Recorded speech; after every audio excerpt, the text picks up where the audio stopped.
We're four benches away from the entrance. I said, Ken, we're so far away from the altar. How are we going to hear it? There's no microphone there. How are we going to hear him? Don't worry about it. We sat there, and then this young man gets up, and as soon as he opens his mouth, the power of his voice, I knew he didn't need a microphone. Then the power of his words, and ultimately the power of his message. And I said, oh, what a remarkable, remarkable figure.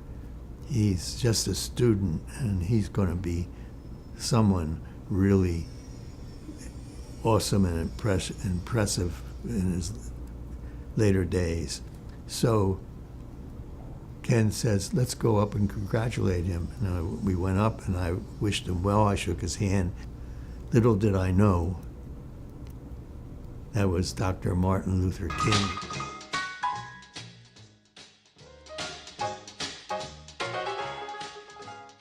One of the things that was fortunate for me, that one side of one block with the black families, 2.5 blocks away from my home, I met these black kids who were from that one side of one block. They didn't go to my school. They were not permitted in that elementary school. It was all white. But my parents never said, you can't have these friends. They'd come over, black friends, we play softball. I grew up without having racist thoughts and knowing, particularly listening to radio, no TV in those days, about the Southern racist society that was really ugly, and about slavery before. And being Jewish in particular, I think, had a heavy impact on me because I understood from what the Nazis were doing, the terrible, terrible suffering of the Jewish people, and that let me understand the problems the blacks had. And as a youth, I made up my mind. I was only 6 or 7, maybe 5. I said, I'm going to do everything I can in my lifetime to help people who were being abused and suffering. When I went to college at Harvard,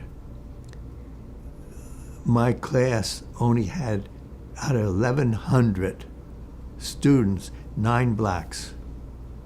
And I said to myself, oh, even Harvard is discriminating against blacks.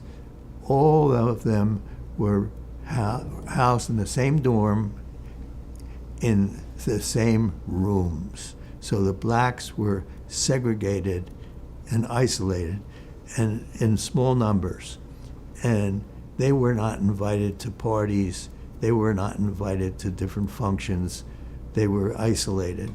I joined the Harvard Society for Minority Rights, and I became an activist, and I said to myself, I'm not going to permit this to continue. I went to the dean of students. He said, get out, get out. He didn't want to hear it, didn't want to know about it, and I was really distressed. That year, maybe it was 51 or 52, I forgot. 2 white students from the South, Harvard students, burnt 2 crosses in front of that segregated building. I went to the Boston Globe, I told them about it. 4-inch headline, crosses burnt in Harvard Yard. Huge, dramatic. My white friend said, oh, you're going to get expelled. You put Harvard in such a terrible position. I said, then there'll be another headline.